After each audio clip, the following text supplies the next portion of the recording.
कुर्सी पे बैठने वालों को जमीन की अहमियत याद रहे। सच दिखाते हैं आप। सच का सामना में आपका एक बार फिर स्वागत है। मुस्तकीम भाई, फिरका परस्ती की आपने बात कही, जिनके वालिद डंके की चोट पर कहते थे कि हमने बाबरी मस्जिद को गिराया, उनके बेटे से जाके आपने मुलाकात की? किनसे?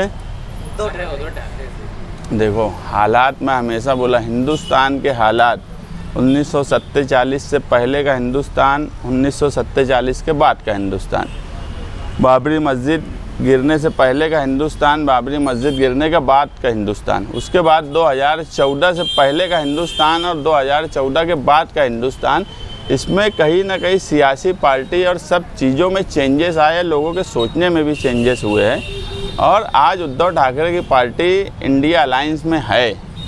और जो लोग ये बात बोलते हैं कि बाबरी मस्जिद गिराए, तो उसमें बाबरी मस्जिद गिराने की बात पे सबसे ज़्यादा ऑब्जेक्शन अगर किसी ने लिया तो वो मालेगांव शहर ने ही लिया है, और निहाल साहब ने लिया और उनके लोगों ने लिया, ये भी सब जानते हैं। लेकिन मैं बोला कि 14 से पहले और 14 के बाद में सियासी बदलाव हुआ है, तो सियासी बदलाव के हिसाब से कभी कभी कुछ चीज़ें चेंज होती है। मतलब अभी वो फिरका परस्त नहीं, फिरका परस्त नहीं है। आज कोई ताकत कमजोर होती है, फिरका बीजेपी को छोड़े, उनका साथ देना चाहिए बीजेपी को कमजोर करने की। आज हमारा अव्वल मकसद है कि बीजेपी कैसे भी कमज़ोर हो।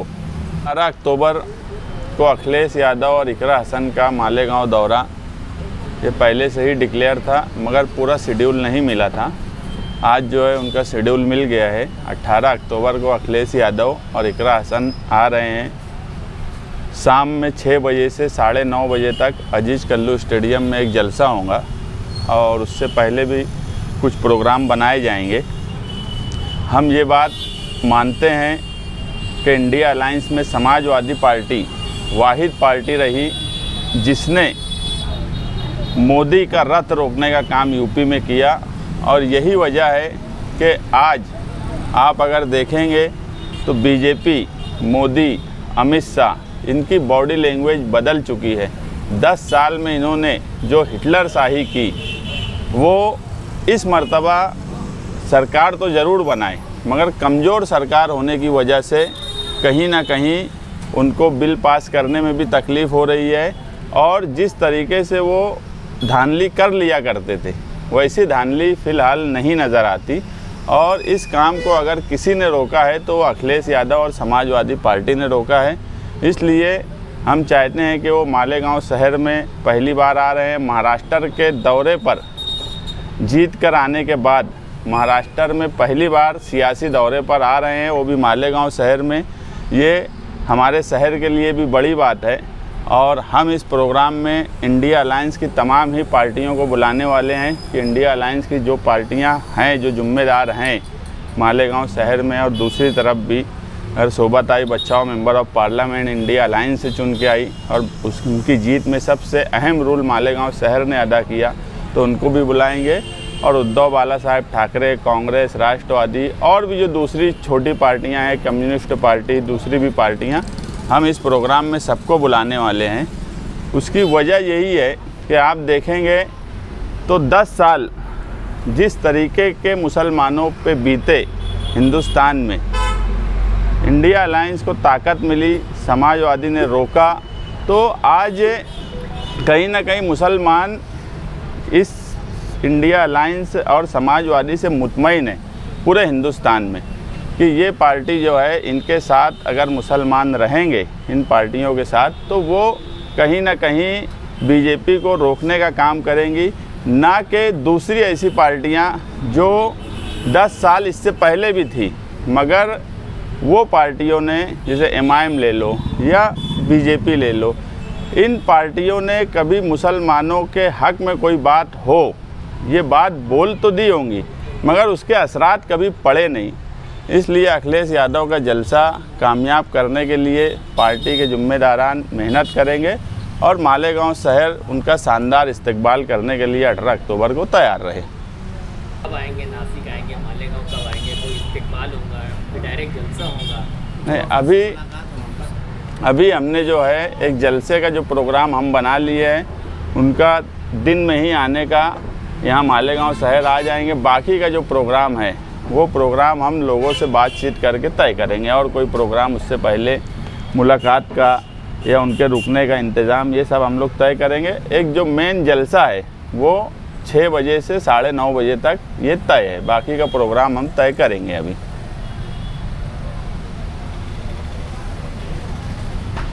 इसका कुछ असर, सब मालेगांव अपना मजहबी शहर है, यहाँ सियासत में भी मज़हब का असर नुमाया नज़र आता है। देखो, हर सियासी पार्टी में रहने वाले सेकुलर लोग अगर कोई पार्टी में हैं, उनके हलके में क्या पोजीशन है वो हिसाब से वो लोग कामकाज करते।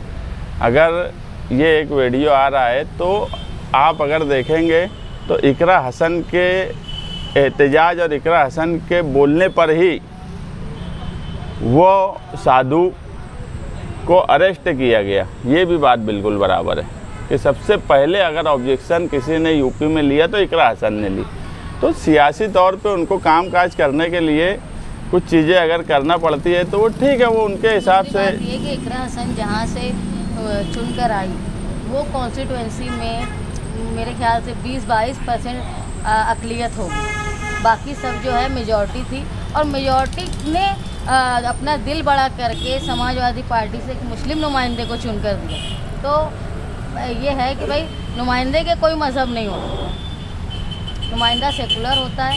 वो उन्होंने जो किया, इससे पहले भी वो आने वाले थे मालेगांव, आपने किस तरह से कोशिश की, तैयारी कर रहे थे, लेकिन वक्त पर वो कैंसिल। अभी इस तरह का कुछ फेरबदल तो नहीं? अभी देखो 1.5 महीना पहले उनकी 18 अक्टूबर तारीख मिल गई थी, मगर हम लोग यही बात बोले थे कि पिछली बार कहीं ना कहीं 9 अगस्त का प्रोग्राम डिले हुआ और उसकी कुछ वजूहात थी, लेकिन इस मर्तबा नहीं होना चाहिए। तो हम कल धुलिया भी गए थे अबू आसिम आज़मी साहब को यही बोलने कि पूरा फाइनल शेड्यूल मिल जाएगा तो ही हम जलसे का और प्रोग्राम का ऐलान करेंगे। तो अभी उनका फाइनल शेड्यूल हुआ है, इसमें कोई चेंजेस होने के जैसे हालात नहीं दिखते। हम बोले कि लोगों से बातचीत करेंगे, हम एक कमेटी बनाएंगे जो शहर में दीनी समाजी तंजीमों से मिलेंगी और उसके बाद हम उनके पास मुतालबा रखेंगे। भाई ये 6:30 से 9:30 बजे का 6 से 9:30 6 से 9:30 बजे इसमें भीड़ इकट्ठा हो पाएगी? अक्सर लोग 9 बजे के बाद ही जलसा गाँव पहुँचते हैं। हम कर लेंगे। शाम में आपने अभी कहा कि इकरा हसन जो भी करती है हिकमत अमली, हिकमत अमली नहीं बोला मैं, हिकमत अमली नहीं बोला। हिसाब से करते हैं। उनकी वहाँ क्या पोजीशन है और वो उनको क्या सियासी मामला है वो समझ सकती। अगर जो है मुकामी असम्बली अपने हल्के को देख करके जमीयत से या मस्जिद से कुछ करते हैं तो उस पर आपको एतराज़ क्यों?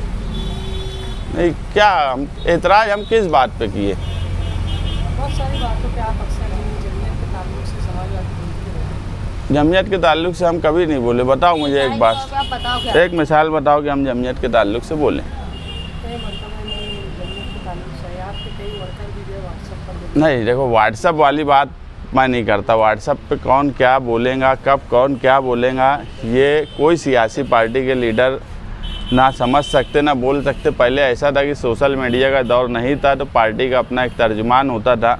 अब तमाम ही पार्टियों का ऐसा है कि उनके वर्कर और सोशल मीडिया पे सामने से कोई बात होती, उस पर वो कब कौन क्या लिख देंगे, तो उस पर मैं बात नहीं बोलूँगा।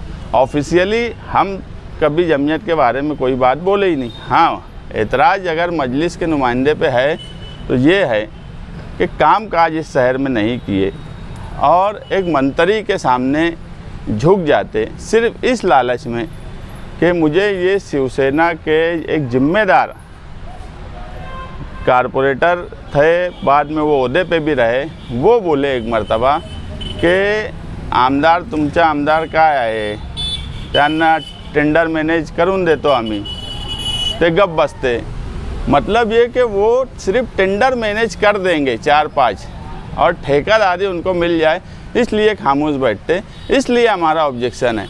जो लीडर इतनी डांडगई से ये बोले कि मैं महायुति के साथ रहा 2.5 साल, उसके बाद भी कोई कामकाज नहीं कर सके और फ़िरका परस्तों के साथ दिया, हम फ़िरका परस्तों का साथ देने पे हमारा ऑब्जेक्शन है। फिरका परस्त पार्टियों का साथ देने पे ऑब्जेक्शन है। वो तो ऑब्जेक्शन है हमारा और बराबर है। जमीयत का जलसा हुआ जुमा के रोज, जमीयत के जलसे में सियासी पार्टी के लिए वोट मांगी जा रही है, क्या ये मुनासिब है?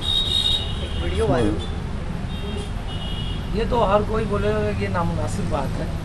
जमीयत के जलसे से अगर जो किया जा रहा है, और शहर इसको अच्छी नज़र से नहीं देखते हैं, क्योंकि लोग जमीयत में फंड इसलिए देते हैं कि वो आवाम की मजलूमों की मदद करे, उनके बैनर वगैरह, इसलिए उसको तो हम ही नहीं, हर कोई उसको अच्छी नज़र से नहीं देखता। लेकर घूम रहे हैं तो क्या आपको देखो, इंसाफ यात्रा जब निकालने का हम जिम्मेदार लोग तय किए तो मुझे भी ये उम्मीद नहीं थी कि शहर में इतना वालहाना इस्तकबाल इंसाफ यात्रा का होगा। हम जब लोगों के घरों तक पहुंच रहे हैं, उनके एरिए में जा रहे हैं और जिस हिसाब से हमारा इस्तकबाल हो रहा है, तो एक बात हमको लग रही है कि ये शहर चेंजेस चाहता है, बदलाव चाहता है। ये साबिक एमएलए और मौजूदा एमएलए 25 साल से इस शहर में दोनों अब एक दूसरे पे इल्ज़ाम लगाते, वो बोलते वो काम नहीं किए, वो बोलते वो काम नहीं किए। ये एक बात तो दोनों तस्लीम कर लिए कि काम नहीं किए, और काम नहीं करने का नतीजा ही ये शहर है कि आज भी 70% सड़कें मालेगांव शहर की ख़राब है, 60% गटर जो है वो ओवरफ्लो है।